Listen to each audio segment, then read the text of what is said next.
Welcome, everyone, to another episode of Heal Your Mind, Heal Your World podcast. My name is Anne Marie Morales, and today I've got an extraordinary guest with me.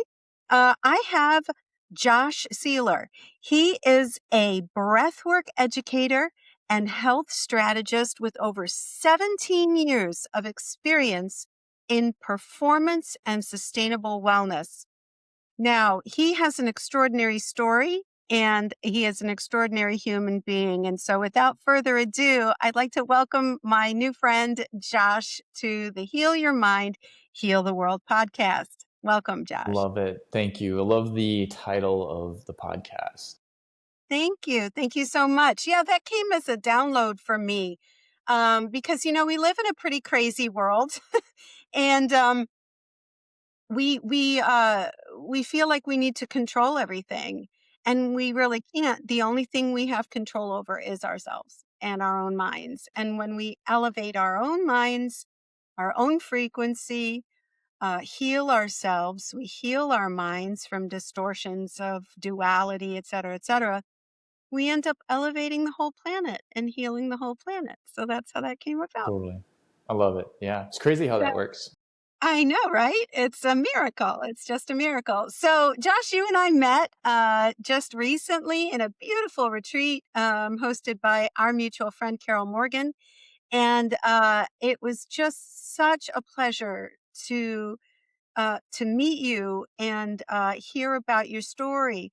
And so would you kindly talk about how did breath work as a modality enter your life? Yeah. It blows my mind still that that I get paid to teach people how to breathe. But it's so vital. And for me, it came out of necessity, to say it simply. So I found breathwork in 2018 because of a deep lung infection. I got really sick. I was running a fitness coaching company. My wife and I were new parents, and we were in Denver, Colorado, and it was just us three for the most part. We felt pretty isolated. So both of us were kind of burning ourselves out. Like, she was managing the home front and full-time mom, which is a full-time job in itself. And I was running the company and, all of that jazz. So what happened was I burnt myself out, which is all too common. Unfortunately, I was only 34. So by 34, I had burnt myself out, was running too hard. I didn't know it, but my anxiety and stress levels were through the roof. And what happened was I developed a deep lung infection, ironically. You know how, rabbit trail for a moment, but you know how the messages start in whispers and then get louder and louder, and then boom, you're hit with a sickness because you weren't listening? Yeah. I can't reflect as to where those whispers started, but I got hit with a slap in the face. And I was sick for 6 months without knowing what was going on. And I had been into the doctor. So at one point, I was going to bed at night with a fever, knowing that I'd wake up in a few hours with uncontrollable chills, but I had to get some rest. So I was like, all right, we're gonna go to sleep. I know I'm gonna wake up. We're gonna be fine. But at one point, I was like, all right, this is too extreme. I got to go to the hospital. And told my wife that. And she's like, you don't go to the hospital. You're okay. And I was like, no, I'm not. Something's wrong. And so we went, and sure enough, all the blood draws and CAT scans started. They were like, we don't know what this is. So for months, I was getting multiple blood draws, multiple CAT scans, chest x-rays, multiple prescriptions, and they couldn't fix it. Ultimately, they knew I had some sort of lung thing going on, but one doctor finally had enough courage to sit me down and go, look, we don't know what this is. We're diagnosing this as walking pneumonia for our books, but that's not what this is. I've seen that on people, and this is something different. He said, there's nothing else we can do for you. For one, I was blown away, like, oh, okay, what do I do?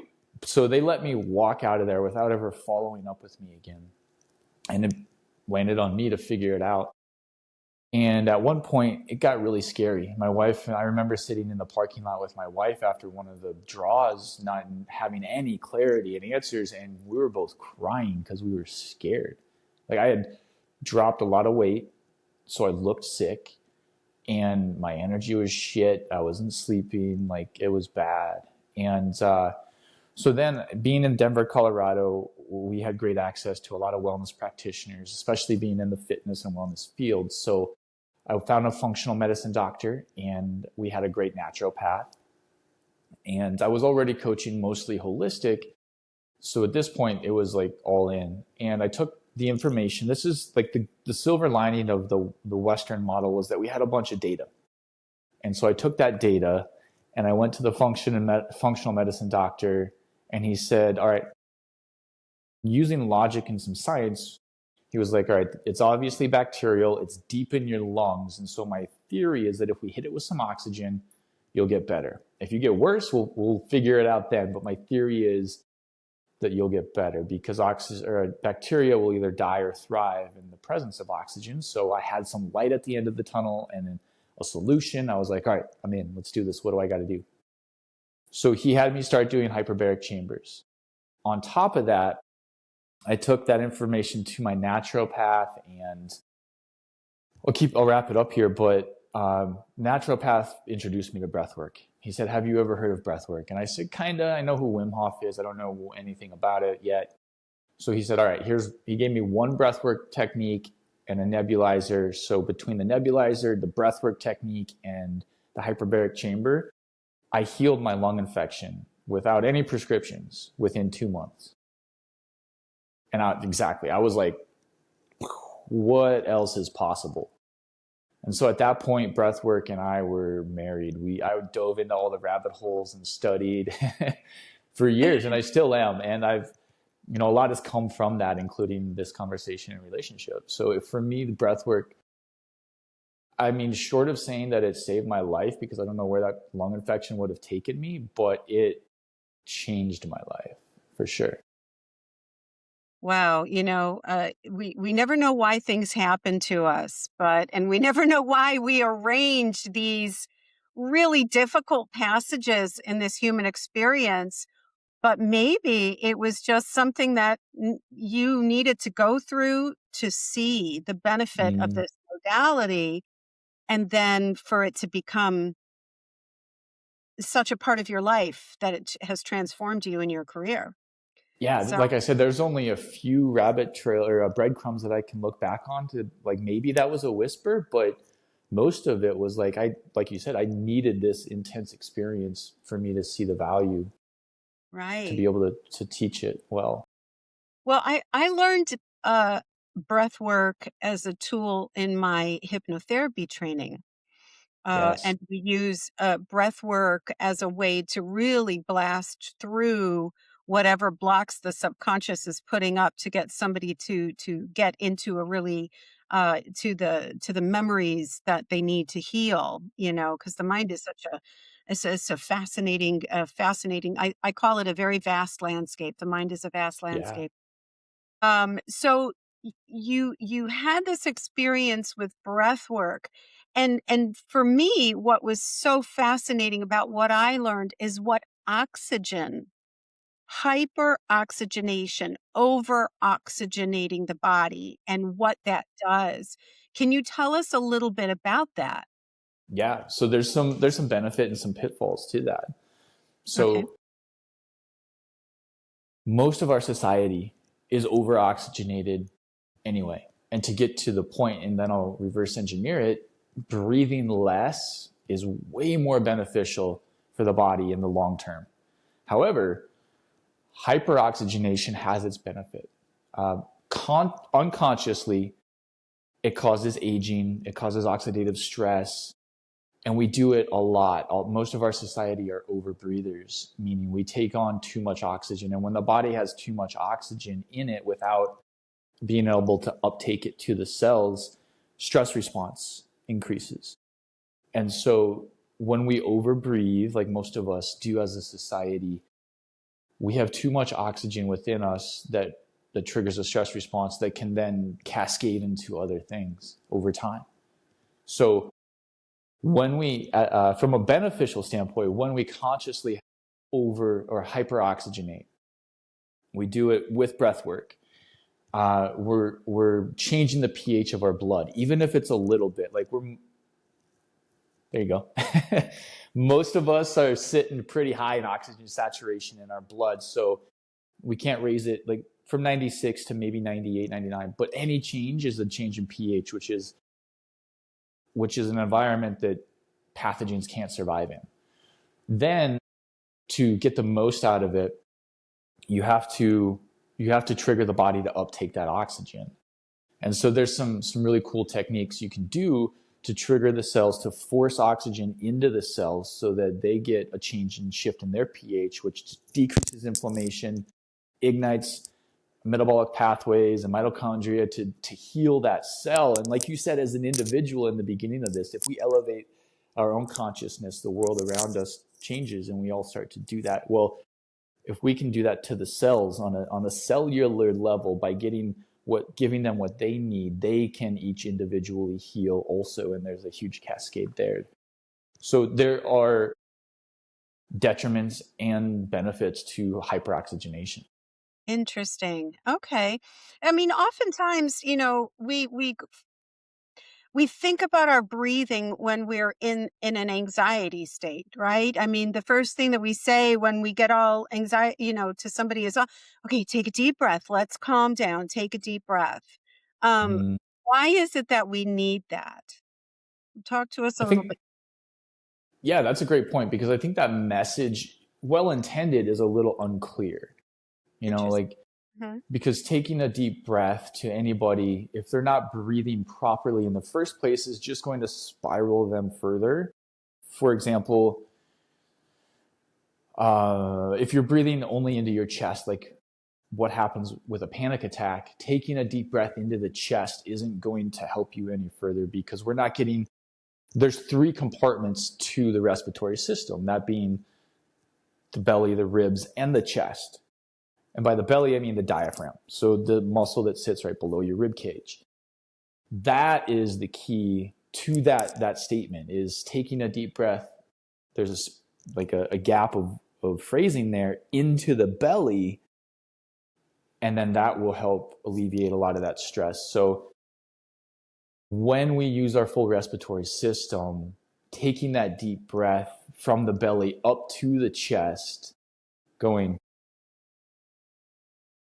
and then exhaling, rather than from the chest going, we're cueing the system to relax when we do it properly, right? So engaging the diaphragm, number one, tells the body that it's safe, tells the nervous system that it's safe, tickles the vagus nerve, which then relaxes this whole cascade of the system. That's what it Yeah. is. Yeah. Yeah. And so the intention behind that is to do just that, to tell the system that it's safe, right? But if you're already a dysfunctional breather and don't know how to engage that right sequence, the benefit you get from it will be little to none. So tell us then, what is the proper way of breath? What is the proper way to breathe? Yeah. Let You me said angle my we, camera. we Go ahead. hyperoxygenate ourselves regularly, you say. So what are we doing that's improper or not Yeah. benefit? Yeah. So on a whole, society is a dysfunctional breathing society, because when we're little, think of a toddler running around with their belly out, right? They're breathing from their belly. They have no compression yet on slouching and being on the computer all day or at a desk. And when you do that, you lose the function of the diaphragm and you start chest breathing. I still catch myself shallow breathing when I'm hyper focused on a project and it's pulled me in. I got to sit up tall. And just by sitting up tall, we can re-engage that diaphragm. So our society, what science is showing us, and this is all, a lot of this is in the book Breath by James Nestor, is that we overbreathe by 300%, meaning that I was trained as an EMT in the past, and anyone who watches this that's in that realm can attest to respirations per minute being average of 16 to 20. And what science is showing us is that we need a little CO2 in our bloodstream to help the oxygen exchange at the cellular level and for the system to relax. And so breathing at 5.5, call it 6 breaths per minute, is what's optimal for a human at rest, which is 3 times less than what is average. So that's where that 300% comes from. Mm-hmm. And then we kind of go into dysfunctional breathing, which means dysfunctional breathing starts with like shallow chest breathing. You can shallow chest breathe through the nose or through the mouth and still be a dysfunctional breather, even if you're breathing through your nose. A functional breather, the way the body is and the system are designed, are to breathe first from the diaphragm, every breath, engaging that belly, breathing horizontally before you breathe vertically, because of the parasympathetic and sympathetic crossover, where healing and digestion and immunity are great and upregulated, functioning as they should be when we're in the parasympathetic mode. However, when we're dysfunctionally breathing, we're taking our system towards that sympathetic stress response, which takes these things offline. And so by breathing, go ahead. I wanted to ask you to clarify that. That was one thing that I learned from your seminar on the retreat that I thought was very fascinating. Can you talk to us about the two different systems, the sympathetic and the parasympathetic nervous system? Because that's one thing that um, is very similar with hypnotherapy. You know, the subconscious mind kind of like interacts with the nervous system. Anyway, I found that to be very similar. But please give us that distinction, the differences between, and how breath plays a part in both of them. Yeah, you got it, Anne-Marie. So to wrap up the previous point, for functional breathing, we want to breathe through our nose. Only when you're exerting yourself, when you have to use your mouth, should you be breathing through your mouth. Or, here giving a presentation, I'm doing some mouth breathing. So at rest, you're doing great. You're nose breathing right now, and that is proper functional if, of course, you're engaging from the belly. So a proper functional breath is from the belly to the ribs to the chest. And you can break that down and segment it until somebody who's a beginner can do that fluidly. So, for example, if you'll breathe with me for like 30 seconds, we'll break it down, we'll compartmentalize it. So go ahead and exhale. And through the nose, breathe into the belly. Pause. Breathe into the ribs. Pause. Breathe into the chest. And when you break it down like that and exhale, you can really see how it kind of stacks up through the system, right? So one more time, let's go belly, then ribs, then chest. Exhale slowly. So that is proper functional breathing. And when you can tie it into one fluid inhale, then we're getting full oxygenation to the system. And things slow down, things calm, cognition improves. I think I got a gnat. The prefrontal cortex comes back online. So to your next question, the sympathetic and parasympathetic autonomic nervous system states, when we are in sympathetic, which is our stress response, as you know, but for those who don't, sympathetic is our stress response. Our brain starts to go offline. Our amygdala, we call it the amygdala hijack, starts to spiral. That's where, the prefrontal cortex starts to you lose cognition.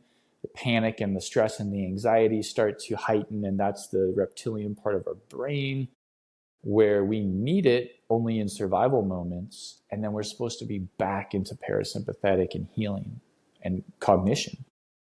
And so the difference is stress response is sympathetic, healing and digestion and rest are parasympathetic. And I see it as like a tachometer, this side being just for the situation, stress response, and this side being digestion and healing. With the breath, we can take this tack to whatever level we want. And there's a nice balance point in between. So knowing just a little bit about the autonomic nervous system and knowing just a couple breath techniques will give you full control over this tack and give you, when done consciously, when using it consciously, gives you full power over your nervous system, which plays into your subconscious and your immunity and your inflammation and your sleep and all of those things. Wow, that's beautiful. Thank you. And you also mentioned, and I actually did this myself the other day, or I was in a meditation and we were told to do this about the different nostril sides and the different hemispheres of the brain. Yeah. Explain that, because I found that to be beautiful. When you're in Yeah. dysregulation, you could regulate yourself, right? Doing, plugging the 100%. different sides. Yeah. So with the breath, and we regulate the autonomic nervous system. When we're breathing functionally, we re-engage that vagus nerve.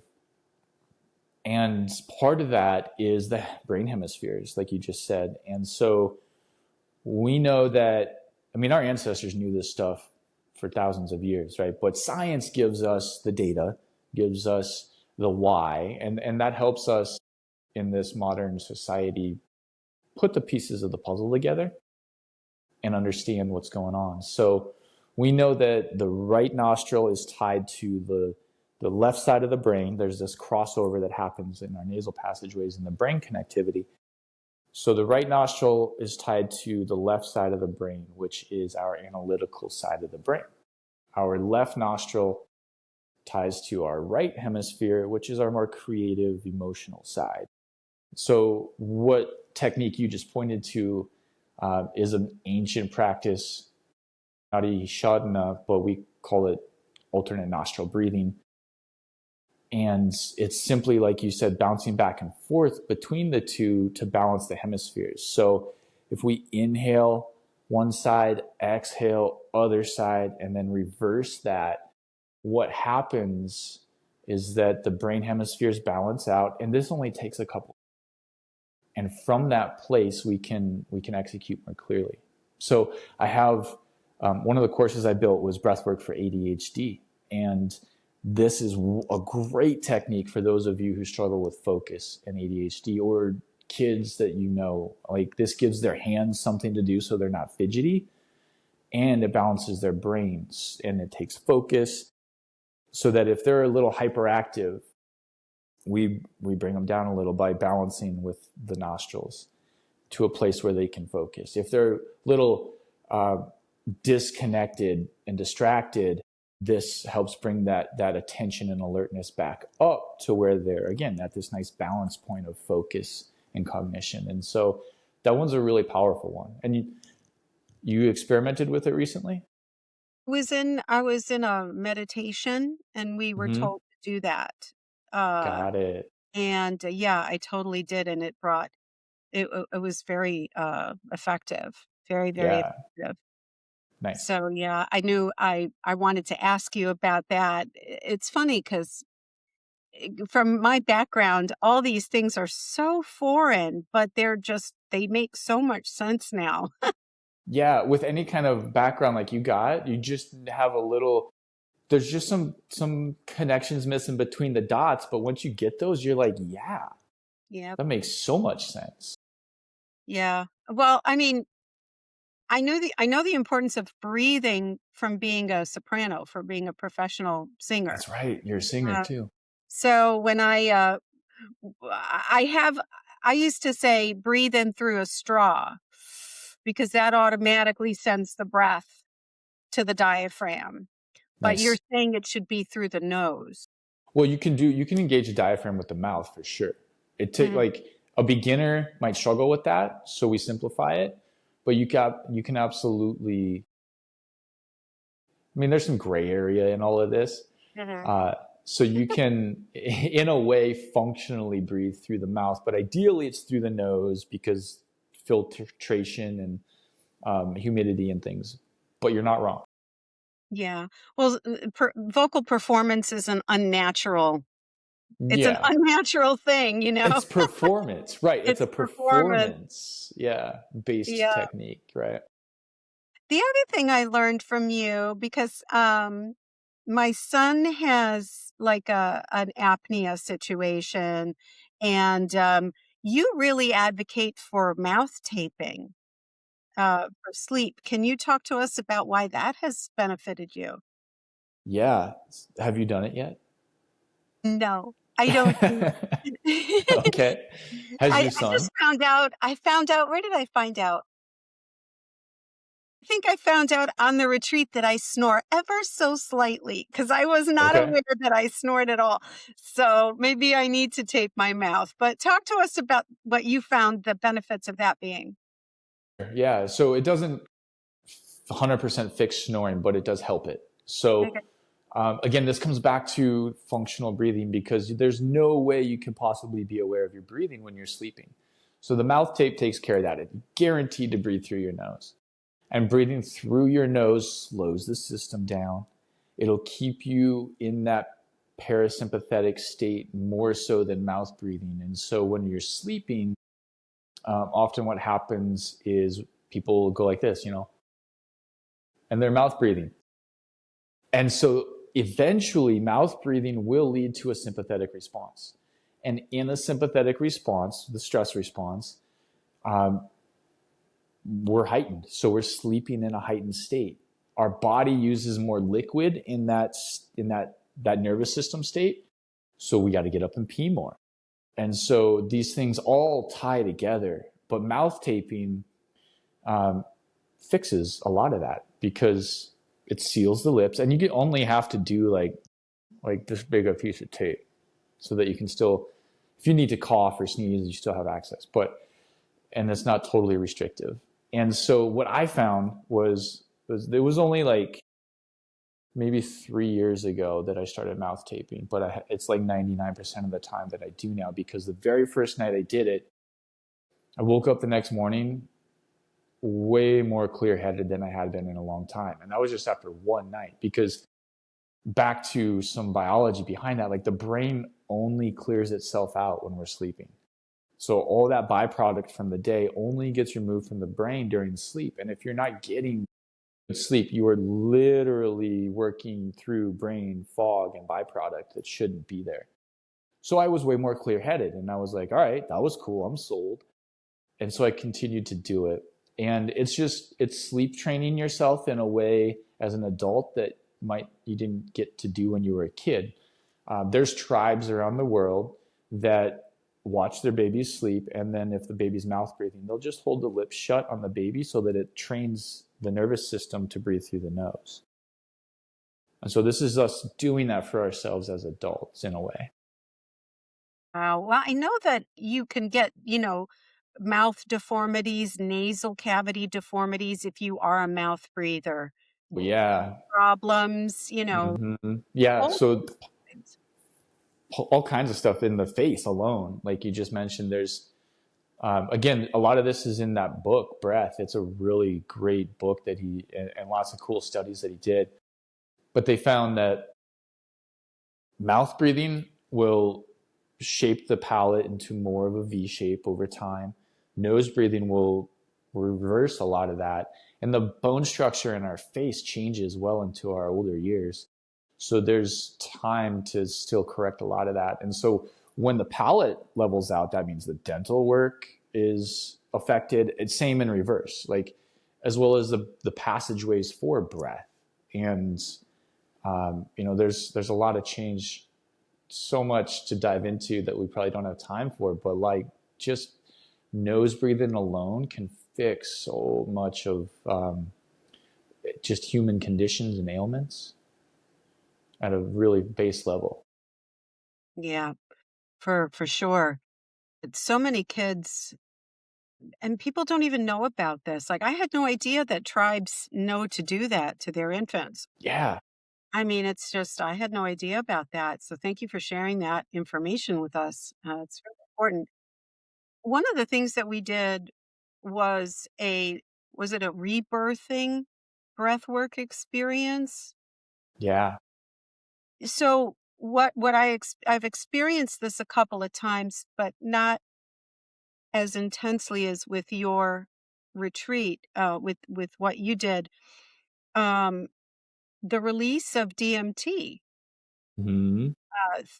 I'm only assuming that's what happened because I tell you, I was high as a kite. I can just tell you it was just an extraordinary, next level, like metaphysical, spiritual experience, almost like doing shrooms or DM. I Hmm. can only imagine. I've never done DMT, but can you Right. explain what happens in the body? And if you could talk about that particular experience that you guided us through on this Sure. retreat.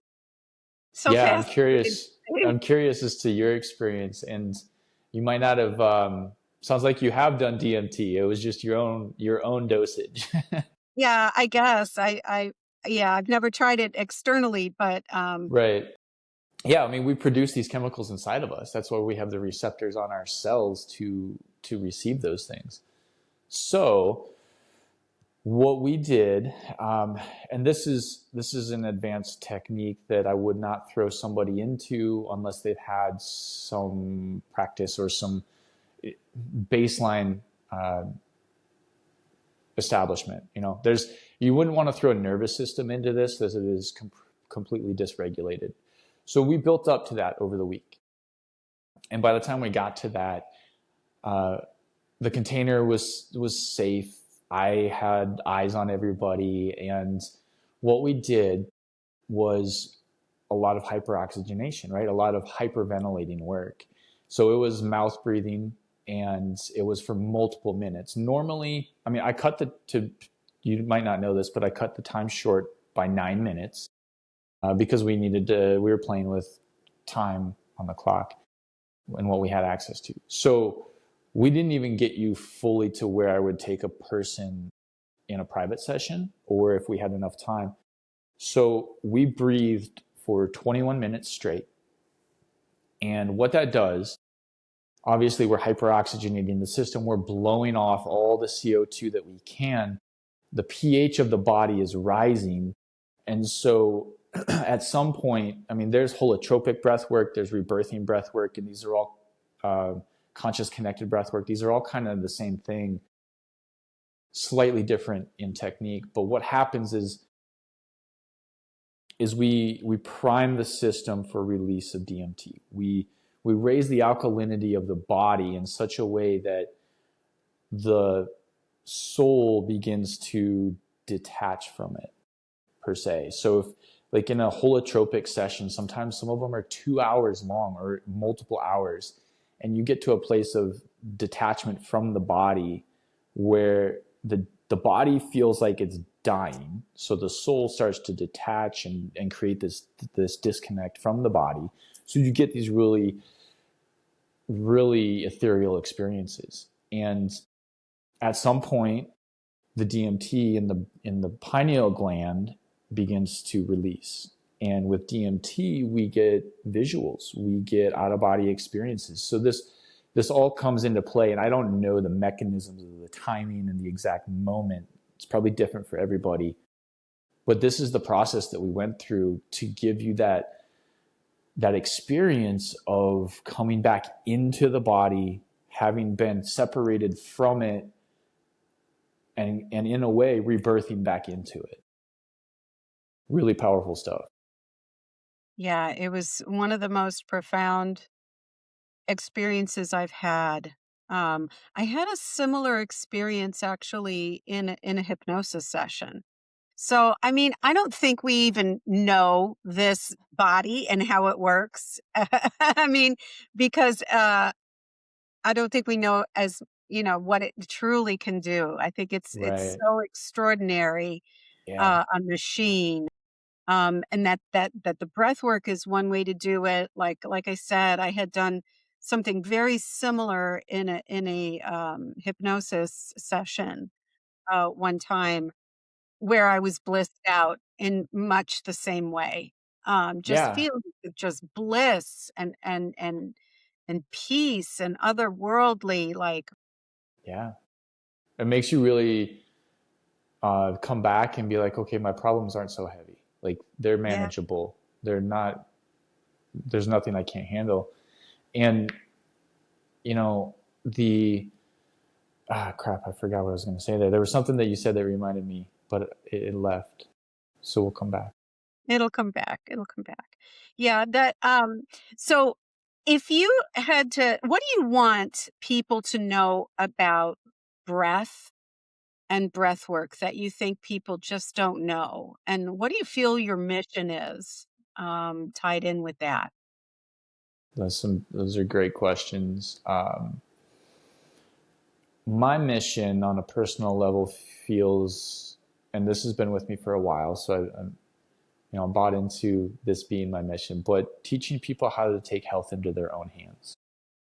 And like you said, we have no idea what this body is capable of. We're learning, and every time the Olympics come on, new records are broken. Like things are just exponentially greater than we can know at this moment, because there's so much untapped resources and tie-ins. And so for me, teaching people how to take health into their own hands is my mission. And that's physically, mentally, emotionally, spiritually, and intuitively.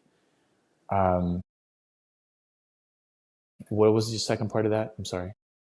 What do you Mm, want people to know about breath, about breathing, yeah. that you feel people just don't know and they're unaware of? That it is the literal control switch to your nervous system. That unconsciously it can wreck you, but consciously, and it just takes a little bit of breath awareness, just a little, to know how you're breathing, because every emotion unconsciously has a breath pattern tied to it. So how you're breathing in certain emotional states, how you're breathing at rest, how you're breathing throughout the day. That's what I want people to know. Just look at your patterns of breath and what that looks like through the day, because the breath, as um, as intangible as it is, but also as present, or what's the word I'm trying to say? Like it's always with us, but we overlook it, right? And it's with us because it's such a powerful tool. And I just like, that is what I want people to know, that it gives you total control over your nervous system, and therefore the connection to your physical health from a base level, to your emotional, mental health, to your spiritual and intuitive connection. It starts so simply with the breath. Like as easy as that sounds, it is that simple. Yeah. So beautiful. You have a very, you're not just a breathwork expert. You are also a fitness expert. When did you begin doing that as a career? According to everything that I've learned about myself, the physical mastery is one of the reasons I'm here. Like that's part of a lot of the designs that I've learned of myself. So it's been innate to me since I was a teenager, and I didn't do sports a lot. Like team sports weren't my thing. Individual sports are rock climbing, snowboarding, mountain biking. And so it's like my tie to physical started young. And in retro, there's a chance it was highly due to escapism, just getting inside my body to get out of my head because of my environment. But it turned into a career, and I ended up being really good at it. And so that started for me at age 24. I started personal training. I came out of college pre-physical therapy, and I was like, that's way too dry for me. I didn't like that environment. So I started personal training, and that led into starting a company that was a fitness coaching company. And it's still part of what I do. I still have clients that I coach on that level because it's super important. Everybody in this 3D world wants to feel better in their body. And so we start there. and then the layers unfold from there. And it's easy to tie in breath to that. Mm, that's wonderful. You have this. You showed us this beautiful morning fitness routine that you do. That it just blew me away. I mean, if I do 2 minutes, I know I'm not in the same stage of life as you are. But I was so impressed by you, Josh. I was just so Thank impressed by you. you. So what is it that you offer people now, and how can people learn more about you? Thank you. I want to comment on what you just said. That morning routine for me is so important for my mental health. Like, it's not, for me, exercise is more about my mental, emotional health than it is my physical. And those are just awesome side effects for me. So that morning routine, I hope you picked up some stuff, some tools that you integrate, like even a piece of it will count, right? A lot of it's like, that is my mental health space every morning. And so for those of you that don't have any sort of like connection to your body first thing in the morning, I encourage you to check something out, whether it's me or not, because you can find me um, on all the socials. All the socials I'm active on. TikTok has majority of what I do. Instagram has a little less. Facebook is more personal. So if you're looking for the professional stuff, it's Instagram and TikTok.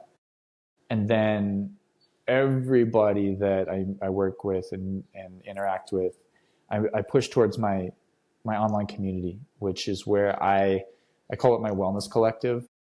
And in that space, I have tons of content, tons of resources for people to move through at their own pace, plus connection with me and other community members. Hmm. That's beautiful. Is there any other, like, do you have any events coming up? Because you led this amazing retreat in Costa Yeah, Rica.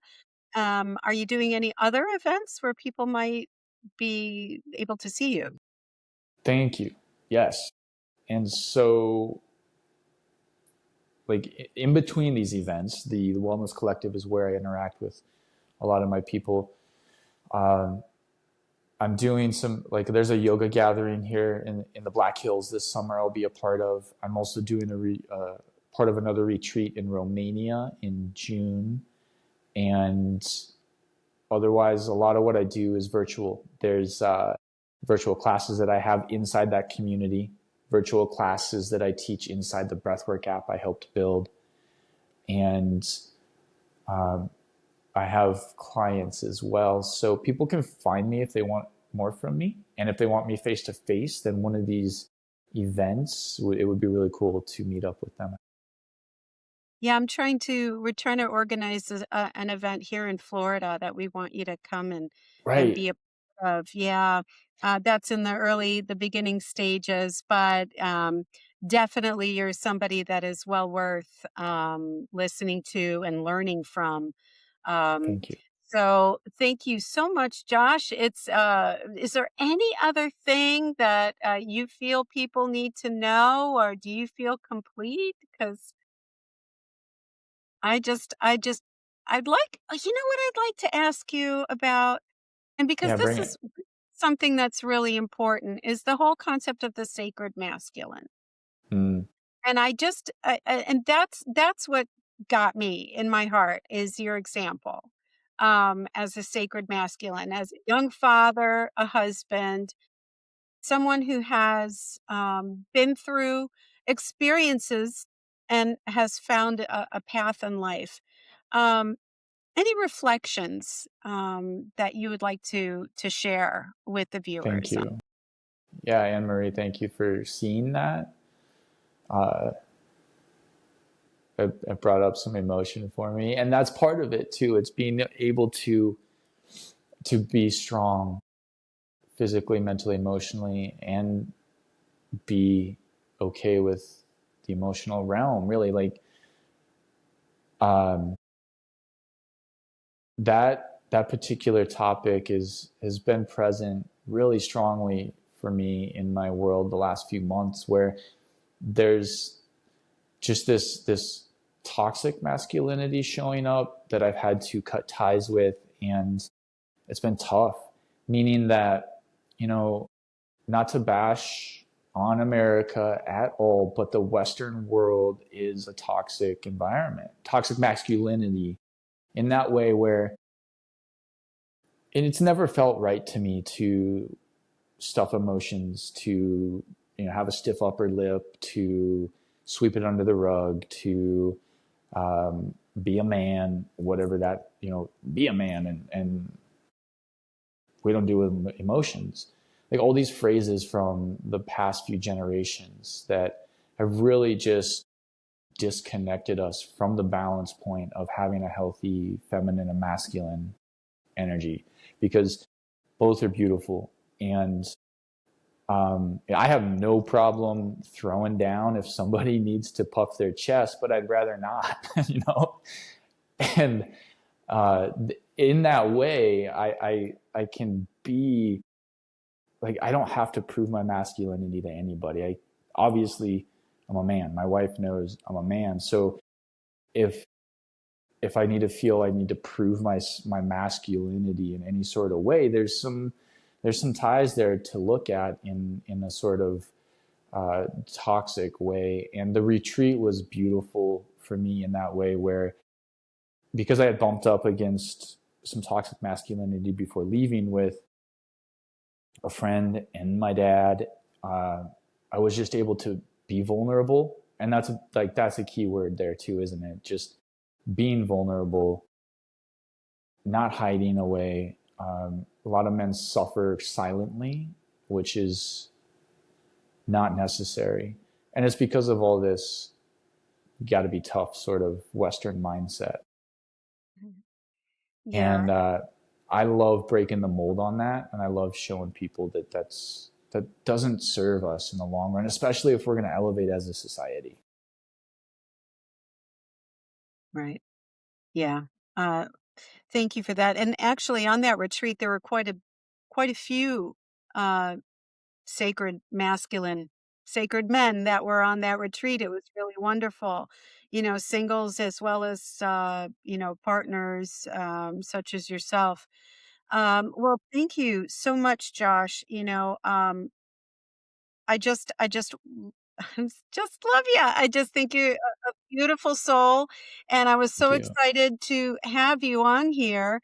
And yeah, so it is a call for us all to learn a little bit more about this part of being a human, respiration, Mm-hmm. right? One of the Mm-hmm. most important functions that we have, and how we can use it in a proper way, be more conscious. Isn't that just kind of like symbolic of everything? Coming into more of a conscious awareness of our Mm. body, of our breath, of our mind, of our spirituality, of our feminine nature, and of our masculine nature. How beautiful. Yeah, I love it. All right, Josh. Thank you, my dear. And thank you, everyone, for being with us today. And of course, you know me, I'm Anne Marie Morales, and you can find all of my offerings on ammhypnotherapy.com. And all of Josh's offerings will be tagged in the description below. So thanks, everybody.